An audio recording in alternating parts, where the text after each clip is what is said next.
একটা উড়নচণ্ডী মেয়ে বোধ হয় সব মেয়েদের মধ্যেই লুকিয়ে থাকে। এই উড়নচণ্ডী রূপ মেয়েদের মধ্যে দুটি ভাবে বিরাজ করে।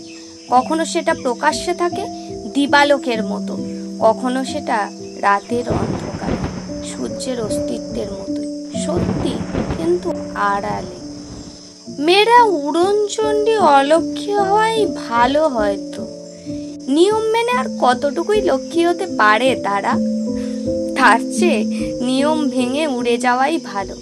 সেটা যে হতেই হবে শারীরিকভাবে তার তো কোনো মানে নেই, সেটা মানসিকভাবেও হতে পারে। মানে ধরুন যে মেয়েরা প্রকাশ্যে উড়নচণ্ডী নয়, তারা তো মনে মনে উড়নচণ্ডী হয়ে মুক্ত বিহঙ্গের মতো উড়ে যেতে পারে, দূর হতে দূরে, দিগন্তের শেষ সীমানা অবধি।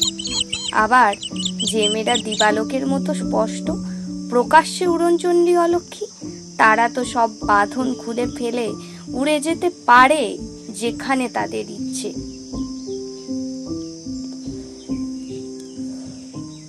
আসলে কোনো বাঁধন, কোনো শিকলের এত শক্তিই নেই যে নারীদের আটকে রাখতে পারে। মেয়েরা ভাঙতে পারে না এমন কোনো শিকল নেই কোনো বাঁধন, কারণ তারা নারী ছিঁড়ে সন্তানের জন্ম দেয়। শিকল বা সমাজের কোনো বাঁধন তার চেয়ে শক্ত হতে পারে না। কিন্তু আফসোস কোথায়? আমি বলছি আফসোস এটাই, এই অলক্ষ্মী শব্দটার মধ্যেও আছে লক্ষ্মী।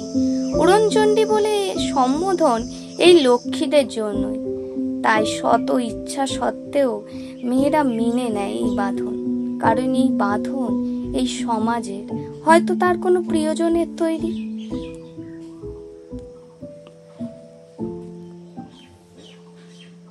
আর মেয়েদের কাছে তাদের ইচ্ছের থেকেও প্রিয়জনের আনন্দ, তাদের সুখ অনেক দামি।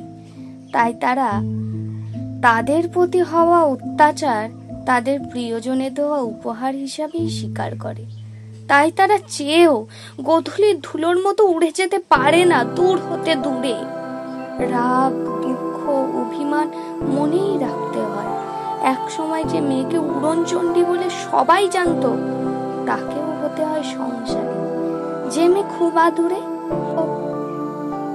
অনেক অভিমানী, নরম, তাকেও হতে হয় গৃহলক্ষ্মী চলা হতে হয়।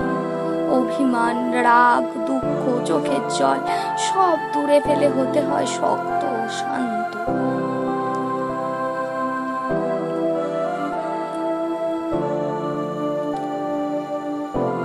এই দুটো ভাগের মধ্যে উড়নচণ্ডী একটাতে এসেই পৌঁছয়, কারণ তখন বেশিরভাগ মেয়েরাই ছটফটে আদুরে উড়নচণ্ডী রূপ অন্ধকার সূর্যের অস্তিত্বের মতোই হয়ে যায়, আছে কিন্তু আড়ালে। মনের মধ্যে প্রচন্ড উড়নচণ্ডী হয়ে ওঠে তারা। কখনো কখনো তাদের খুব কাছের মানুষের সামনে প্রকাশ করেই ফেলে, কিন্তু পরক্ষণেই মনে পড়ে যায় বাস্তবতা। তার হয়তো নিজেরা চাইলে সব বাঁধন খুলে ফেলে উড়ে যেতে পারে, কিন্তু তারা মনের উড়ানটাই বেছে নেয়। তারা উড়ে বেড়ায় দিগন্তের শেষ সীমানা অবধি। তারা ছুটে বেড়ায় স্বপ্নের জগতে মিতালি রাজ, কল্পনা চাওলা হয়ে, কিন্তু তারা নিজেদের শিকল ভেঙে উঠতে পারে না। পারলে প্রয়োজনে তারা প্রীতিলতা ওয়াদ্দেদারের মতো চিৎকার করে প্রতিবাদ করে।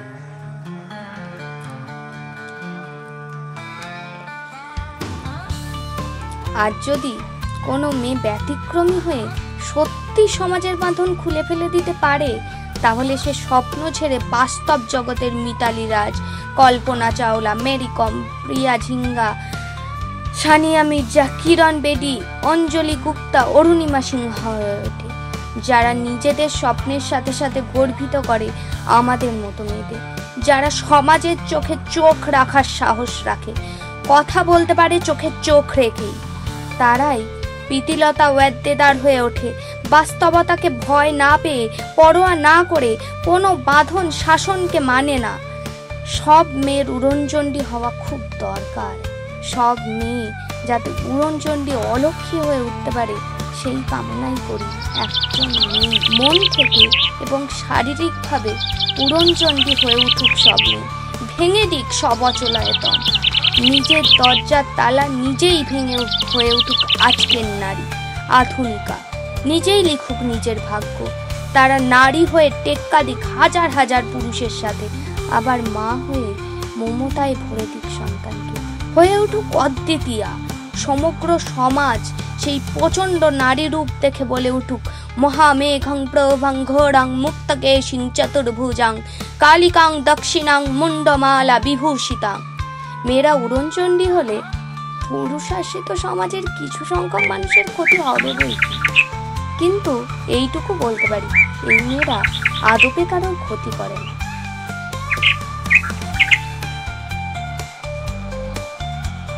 সবশেষে বলবো, শোনো হে সমাজ, অনেক হলো আমাদের ভালো ভাবা, আমাদের ভালোর ভাতটা এবার বরং আমরাই নিই।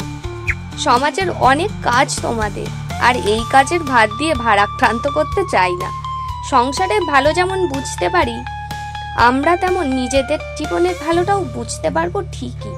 তাই আর এই সমাজে চিন্তা করার কোনো দরকার নেই। ভুল ঠিক খারাপ ভালো নিজেরাই পড়ে নিজেরাই উঠে দাঁড়াবো, বাচ্চামিগুলো নিজেরাই সামলে নেব।